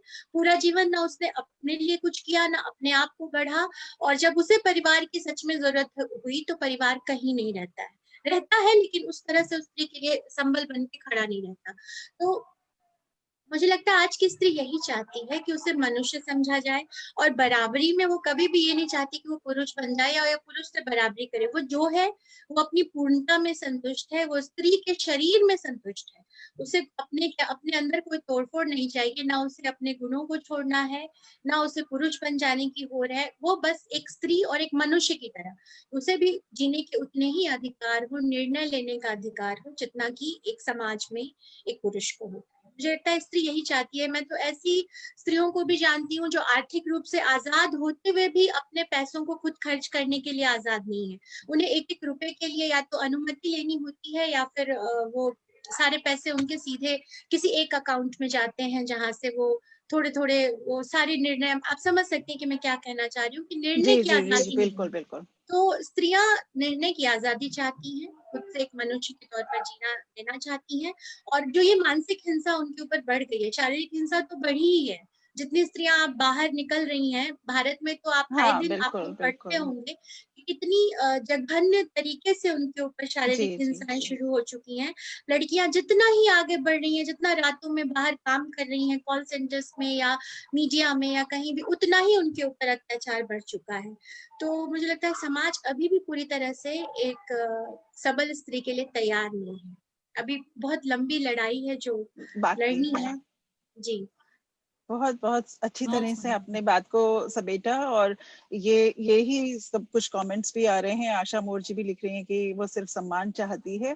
और ये दरअसल ये पूरे युग की ही, जाने कितने युगों की ये मांग स्त्री की रही है, और उसमें संघर्ष में वो आगे बढ़ रही है। और समीर लाल समीर जी उड़नत स्त्री के रूप में लिख रहे हैं अनेक स्वरूप। और कई लोगों ने कमेंट किए। मैं मुड़ती हूँ रजनी भार्गव जी की ओर, न्यूयॉर्क में हिंदी पढ़ाती हैं। रजनी जी, आपको अमेरिका की बदलती हुई स्त्री के बारे में कुछ कहना है? यहाँ पर कोई टिप्पणी? रश्मि जी ने जो बात कही कि हम जो स्त्रियां जिस तरीके से सम्मान चाहती हैं समाज में, क्या वो हमें यहाँ पे मिल रहा होता है? मैं इसका उत्तर देना नहीं चाहती, मैं जानती हूँ इसका उत्तर, लेकिन मैं देना नहीं चाहती। मैं आपसे सुनना चाहती हूँ कि आप क्या कहती हैं, आपको नई पीढ़ी में क्या दिखाई देता है? नहीं, मुझे जो स्त्री का, जैसे जो भारत में स्त्री है और जो यहाँ अमेरिका में स्त्री है, तो यहाँ पर हाँ निर्णय की बहुत आज़ादी है। और यहाँ पर जो अभी भारत जिस चीज़ के लिए तैयार नहीं है, मुझे लगता है कि इसीलिए हम, क्योंकि एक बदलाव के दौर से गुजर रहे हैं, और बदलाव के दौर में ये वाली जो चीज़ है, द्वंद्व जो देखने को मिलता है, वो अभी बहुत समय तक रहेगा। और यहाँ पर जो है, यहाँ पर भी हम कह सकते हैं कि औरत को पूरी आज़ादी है अपना निर्णय लेने में और सब कुछ, पर यहाँ पर भी अपनी अलग समस्याएं हैं। तो यहाँ पर एक औरत का जो जीवन है पूर्णतः मतलब वो एक नौकरी कर सकती है, अपने खुद के निर्णय ले सकती है। जैसे मेरी बेटी है, बहुत सारी चीज़ें अपने आप कर लेती है। और उसको मतलब इस उम्र में अब हमारी इतनी वो रहती नहीं है ज़रूरत। जबकि मैं जब भारत में थी और मैं अपने आप को उस समय से अगर देखती हूँ उसके अनुसार, तो मुझे लगता है कि मैं बहुत निर्भर थी अपने माता पिता के ऊपर, और बहुत सारे निर्णय वो लेते थे मेरे लिए। तो ये जो चीज़ है वो यहाँ पर बहुत अलग है। पर फिर भी औरतों की जो जिंदगी है, बच्चों को देखना, घर को देखना, बाहर को देखना, वो काम कहीं पर भी कम नहीं हुए हैं। और हर जगह मुझे ये वाली जो दुविधा है कि औरत अपने आप को एक बिल्कुल स्वतंत्र रूप में एक जो इकाई बनकर देखना चाहती है, उसके लिए अभी बहुत सारे संघर्ष बाकी हैं। और उसके लिए छोटी छोटी जो लड़ाइयाँ हम घर से लेकर बाहर तक करते हैं, तो वो लड़ाई हर विश्व के हर कोने में अभी भी जारी है। बहुत बहुत सही कहा आपने कि बहुत सारी और पारिवारिक संरचनाओं में ये लड़ाई और अधिक होती है। और मुझे लगता है भारतीय मूल के एशियाई जो परिवार हैं उनमें हम संस्कृति की बात तो करते हैं, लेकिन ये सांस्कृतिक जिम्मेदारी है स्त्री की कि एक पूरी संस्कृति के विरुद्ध एक और इस संस्कृति जो घर में रचती है। तो राजेंद्र जी, आपको लगता है सिंगापुर में बहुत से नए इमिग्रेंट्स आए हैं, युवा इमिग्रेंट्स अभी हमें बहुत दिखाई देते हैं, वहां पे बहुत काम कर रहे हैं, क्योंकि भारत से बहुत दूर नहीं है। हम लोग कह सकते हैं अमेरिका और कनाडा थोड़ा दूर और हो जाते हैं, हम इतनी जल्दी से घर वापस नहीं जा पाते जितनी जल्दी से आप लोग कुछ घंटों में पहुंच सकते हैं। क्या वहां पर दो संस्कृतियों की ये लड़ाई यहाँ की अपेक्षा, कुछ वेस्ट की अपेक्षा कुछ कम दिखाई देती है, या वहां पे भी आपको ये दो संस्कृतियों के बीच स्त्री का स्वरूप बदलता हुआ कुछ ऐसा दिखाई देता है, या क्या कुछ अलग बात है? हाँ शैलजा, नहीं सिंगापुर क्योंकि भारत के बहुत करीब है और यहाँ की जो संस्कृति है वो जी हमारी संस्कृति की बहुत करीब है। जैसे यहाँ बौद्ध धर्म बहुत है, तो जो यहाँ पर टेम्पल्स बहुत है, तो यहाँ पर मैंने कभी, मेरी पत्नी ने कभी ऐसा महसूस नहीं किया कि हम कहीं अलग रहते हैं। हम कभी मजाक में बोलते हैं Singapore is the best city out of India, best Indian city out of India. जी तो जी वैसा वैसा लगता है। तो यहाँ पर सांस्कृतिक असहजता बिल्कुल बिल्कुल नहीं दिखती। और क्योंकि अब स्तर, आर्थिक स्तर अच्छा है, लोग पढ़े लिखे हैं, तो अब मैं अपने पुरुष एंगल से देखूं तो मुझे लगता है स्त्रियों की स्थिति में मुझे यहाँ भेदभाव नहीं दिखता है। लेकिन मैं रश्मि जी और आपसे पूरी तरह से बिल्कुल सहमत हूँ कि पुरुष वर्ग बहुत जिम्मेदार है जो स्त्रियों की स्थिति है। मैं खुद अपने लेखन में, मेरे लेखन में 50 से 60% मैंने स्त्री के मुद्दों पर लिखता हूँ। मैं ये भी और कहना चाहती थी, आप स्त्री भाव की कविताएं नहीं, स्त्री बन करके जो परकिया प्रवेश, परकाया प्रवेश जिसे कहते हैं उसको, वो उस तरीके की परकाया परकिया नहीं, सॉरी, परकाया प्रवेश वाली कविताएं भी आपने लिखी हैं। तो बहुत बढ़िया है। तो वहां पे मतलब आपको लगता है कि वो उस प्रकार के बंधन कम है लेकिन सांस्कृतिक एकता अधिक है सिंगापुर में, ऐसा दिखाई देता है आपको? बिल्कुल, मुझे तो ये दिखाई देता है कि यहाँ पर वो सांस्कृतिक टेंशन जो बोलते हैं वो नहीं है। आप बहुत सहज हैं अपनी मैं मंदिर, ये यहाँ पर भाषा हिंदी है, हिंदी सोसाइटी है, बहुत सारी चीजें हैं। तो आप, मुझे तो कभी ऐसा लगा नहीं है। हो सकता है स्त्री को ऐसी चुनौतियां होती हूँ, बट जहाँ तक घर की बात है मुझे लगता है मेरी वाइफ भी सहमत होंगे कि उन्हें कोई यहाँ पर वैसी दिक्कत तो नहीं है। ये हम इसको एक अच्छी टिप्पणी मान के चलते हैं, एक पुरुष की टिप्पणी भी मान के चलते हैं, लेकिन एक ये भी बात मान के चलते हैं क्योंकि संस्कृतियों का भी प्रभाव विदेश में रहते हुए, जिस देश में आप रह रहे हैं उसका भी प्रभाव होता है। और जैसा कि रजनी जी ने कहा था कि स्वतंत्रता तो यहाँ पर भी बहुत कुछ है अपने निर्णय लेने की, लेकिन पारिवारिक संरचना में जिम्मेदारी जो है वो औरत को बहुत थकाती है।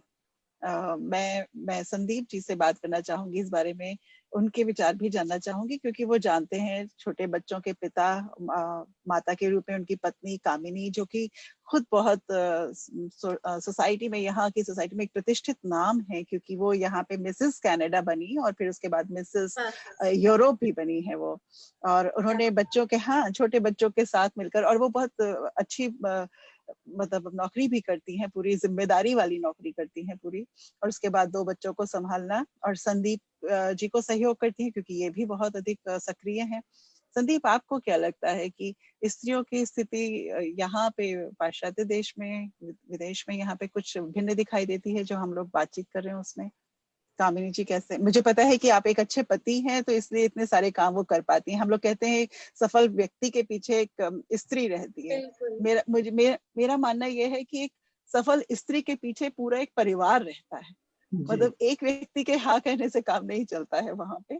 स्त्री अपने आप में पूरा परिवार होती है, इसलिए एक पुरुष के साथ खड़ी होती है तो पूरा परिवार उसके साथ खड़ा है, लेकिन स्त्री के साथ खड़े होने के लिए पूरे परिवार की आवश्यकता होती है। तो संदीप, आप क्या कहते हैं इस बारे में? शैलजा जी, काफी काफी एक रोचक विषय है ये, और इस पर एक व्यक्तिगत जो प्रतिक्रिया होगी या व्यक्तिगत दृष्टिकोण होगा वो शायद थोड़ा सा अलग हो सकता है, क्योंकि हमारे और हमारे घर में परिवार में जैसा हमने देखा और जैसा हम करते आए हैं, वो एक थोड़ी सी दूसरी संरचना हो सकती है जिसे हमने जी स्थापित जी किया है। बिल्कुल। लेकिन हाँ जहाँ तक जैसे रश्मि जी और रजनी जी ने जो बातें कही सामूहिक दृष्टिकोण से, समाज के तौर पर हम कहाँ पर हैं इस यात्रा में, जी उसमें बहुत सच्चाई है। मैं उनकी बातों को पूरी तरह मानता हूँ। खास करके भारत से आते हुए हम लोग ये चीज़ को, इन चीज़ों से हम बिल्कुल भी हम नकार नहीं सकते कि अभी ये जो यात्रा है वो बहुत बहुत दूर जानी बाकी है। लेकिन मैं ये कहना चाहूँगा कि मैं इस बारे में सकारात्मक हूँ। आप आज का ही उदाहरण देख लें, आज हम 6 यहाँ पर लोग इस कॉल में लाइव हैं यहाँ पर, तो उसमें से 4 स्त्रियाँ हैं, राइट? तो ये जो पुरुष शारीरिक तौर पर ज़्यादा सबल हो सकता है, ज़्यादा सशक्त हो सकता है, लेकिन इंटेलेक्चुअल तौर पे देखा जाए, भावनात्मक तौर पर देखा जाए, तो उन चीज़ों में स्त्रियाँ शायद आगे हैं, कम कम से कम बराबर तो हैं ही। और ये जो यात्रा रही है समाज के कई सारे वर्गों की, और खास करके स्त्रियों की, तो वो मेरे ख्याल से पूरे विश्व में कहीं न कहीं पिछले 50 सालों में या 100 सालों में एक बराबरी की तरफ जाने का प्रयास कर रहा है।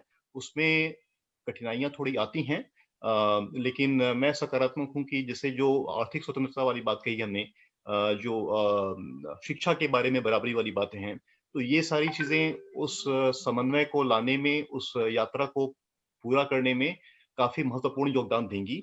थोड़ा और समय शायद लगे, मेरे ख्याल से 1-2 जनरेशन और लगे, लेकिन हमारी जो बच्चियाँ हैं वो हमारी माताओं से एक काफ़ी अलग परिवेश में रह रही हैं। उनके पास में एक अलग संबल है शिक्षा और आर्थिक स्वतंत्रता का। तो मेरे हिसाब से आगे का जो दृश्य रहेगा, मैं उसपे काफ़ी आश्वस्त हूँ कि ये आपको और हमें काफ़ी प्रसन्न करेगा। बहुत बहुत अच्छी बात है, बिल्कुल, और क्या, बिल्कुल प्रसन्न करेगा। ये संघर्ष चल रहा है, चलते हुए हम यहाँ तक पहुंचे हैं, तो हम लोग आगे भी बिल्कुल यहाँ पे पहुंचेंगे ही, आगे जाएंगे ही, और एक समान समाज की संरचना हम लोग कर सकेंगे। मैं बातचीत को मोड़ती हूँ एक, क्योंकि समय बिल्कुल हुआ जा रहा है, लेकिन मुझे बहुत लालच है कि दूसरी कविता भी सुन ली ही जाए। तो मैं मनु से कहूंगी, अनुरोध करूंगी कि मैं उनके विचार वैसे जानती हूँ कि वो, उन्होंने कल ही बात वो कह रही थी कि एक दायरे में अगर स्वतंत्र हुआ जाता है तो ज्यादा हम बहुत सारी चीजों को पा सकते हैं। जी तो जी मैं जी मनु से ये कहूंगी कि आपकी बात तो मैंने पहुंचा दी लोगों तक, आप एक छोटा सा हमें जज्बात का एक टुकड़ा पहले दें, और फिर उसके बाद में जल्दी जल्दी आप लोगों से कहूंगी एक एक छोटी छोटी कविताएं एक एक और सुनाइए, ताकि हमारा ये कार्यक्रम जो रोचक है वो जी शैलजा हो जी, सके। मैं जज्बात पेश कर रही हूँ। जी, स्वागत है। हाँ हाँ, बारिश के ऊपर मैंने ये लिखा है, जो बारिश की जी जी बूंदें आपकी खिड़कियों पे पड़ जाती हैं तो आपको कैसा महसूस होता है। जी, तो जब वो बूंदें पड़ी तो मुझे ऐसा लगा कि खत आ गया है किसी का। वाह, तो बारिश को बांधकर रोशनाई की जगह भर लिया था दवात में। बहुत खूबसूरत। बारिश को बांधकर रोशनाई की जगह भर लिया था दवात में। बस वही खत तुम्हारी खिड़की पर कोहरे से लिखा है मैंने। क्या क्या बात बात। है, बस बहुत वही सुंदर खत चित्र। तुम्हारी खिड़की पर कोहरे से लिखा है मैंने। उसे धीरे से आफताब के सामने खोलकर बूंद बूंद पढ़ लेना। उसे धीरे से आफताब के वाह, सामने खोलकर बूंद बूंद पढ़ लेना। चलती हुई बूंदों को देखना, जुड़ते हुए सिरों को छूना, शाम की दस्तक पर जमते हुए लफ्जों को देखना। वाह, यकीन है मुझे वो कांच के शीशे इन बूंदों को संभाल लेंगे। यकीन है क्या मुझे बात है। कांच के शीशे इन बूंदों को संभाल लेंगे।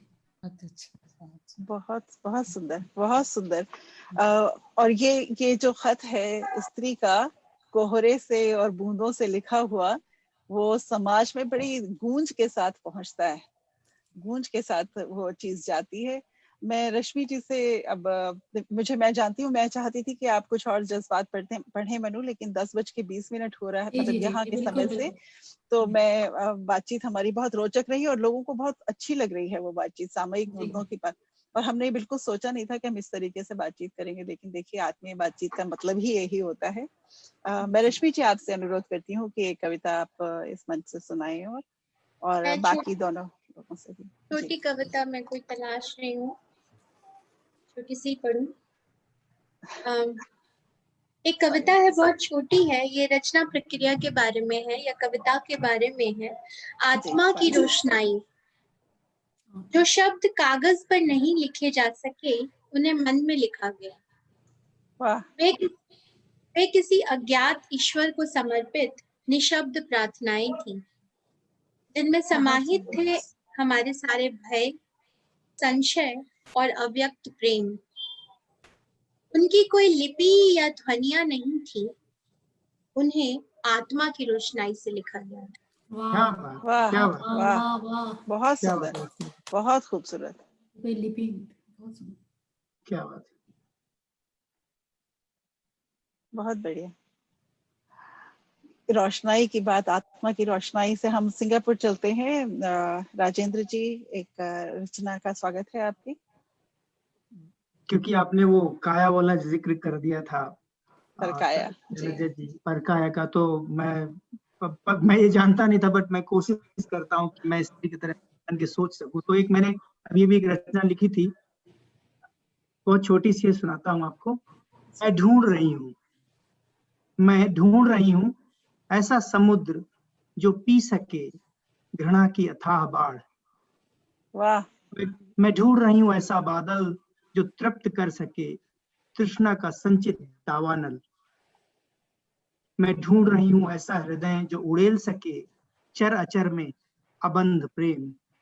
वाह, बहुत सुंदर।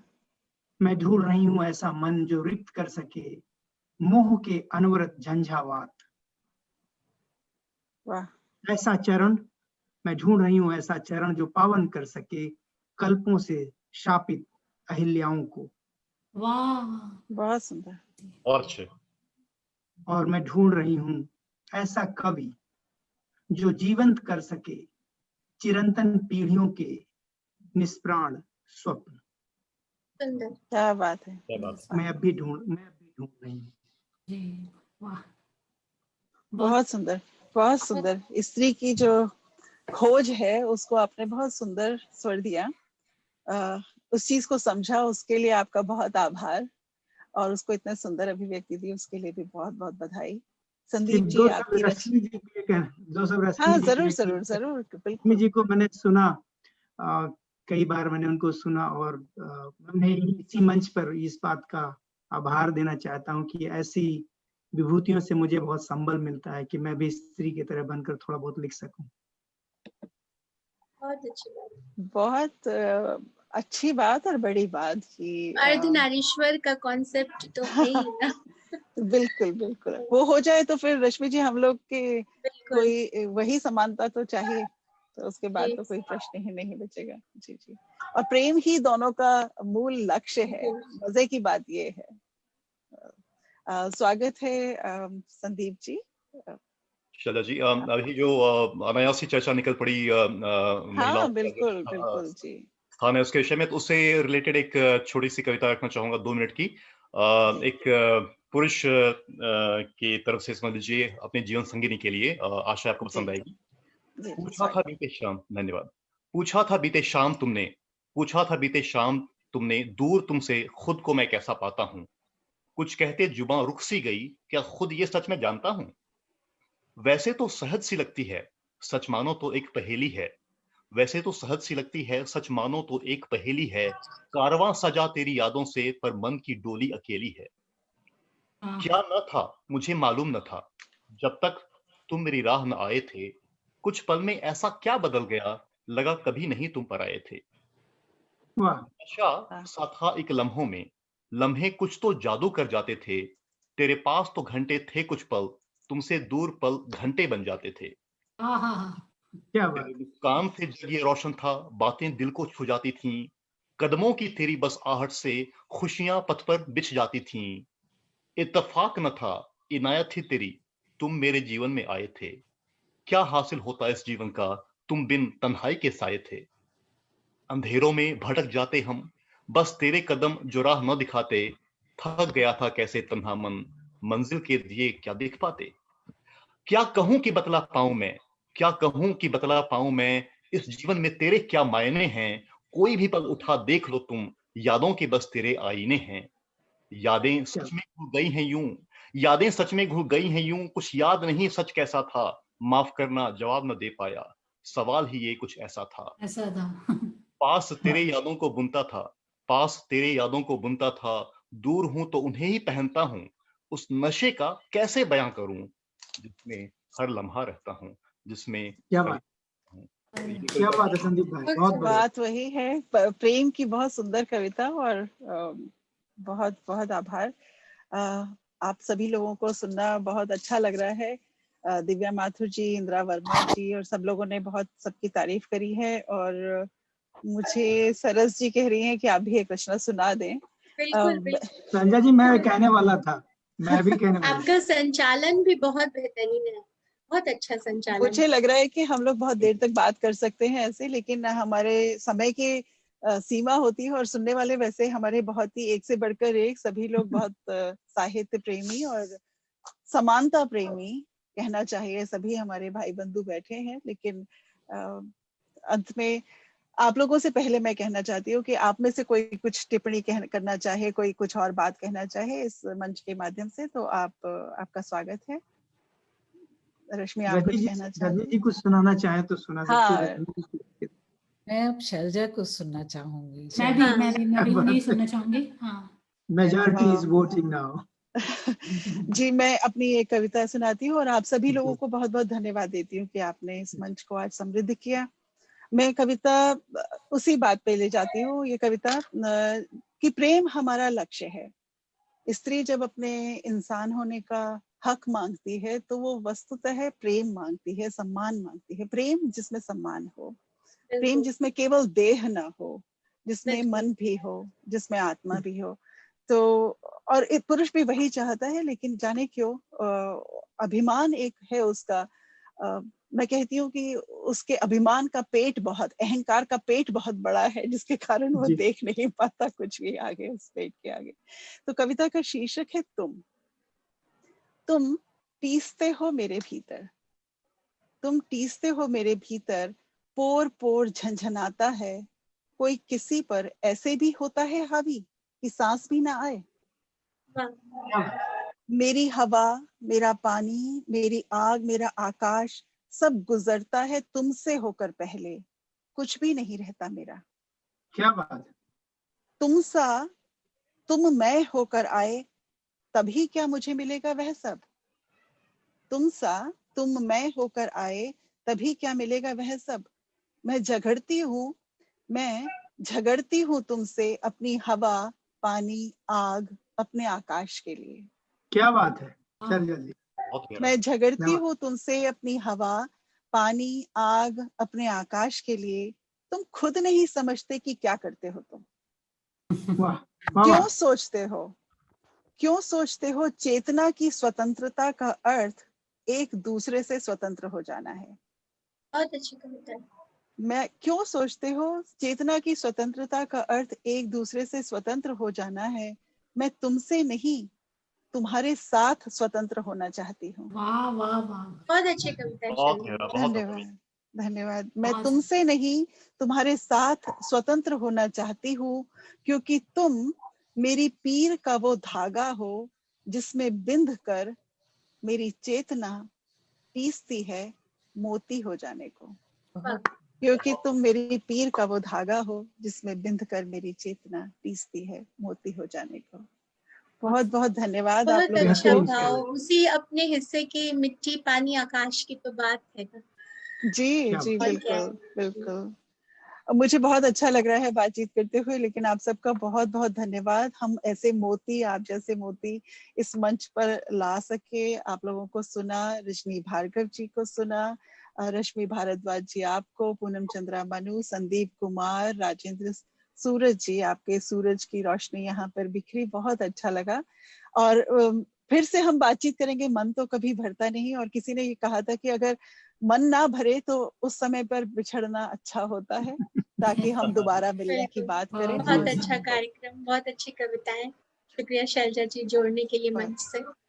बहुत बहुत बहुत धन्यवाद। बहुत शैलजा जी शुक्रिया। और बहुत रिगार्डिंग बहुत गिल्ड आपका बहुत बहुत धन्यवाद, बहुत धन्यवाद। बहुत बहुत धन्यवाद आप सभी जो यहाँ पे हमारे फेसबुक मंच से लोग देख रहे हैं। सुनीता पाहुजा जी, नूतन जी, सरस दरबारी जी, लता गौतम जी, बहुत सारे लोग, और कानपुर हिंदी अकादमी, उन सबका बहुत बहुत आभार। और हमारी सहयोगी संस्थाओं अक्षरम का, वैश्विक हिंदी परिवार, कविताई, झिलमिल, सभी का, और वातायन, मैं भूल गई कहना, दिव्या माथुर जी की संस्था है, यूके से बहुत सशक्त संस्था है वातायन, उन सभी का बहुत बहुत धन्यवाद। हम फिर मिलेंगे, तब तक के लिए बहुत बहुत धन्यवाद सभी को। बहुत सभी को बहुत आभार, धन्यवाद।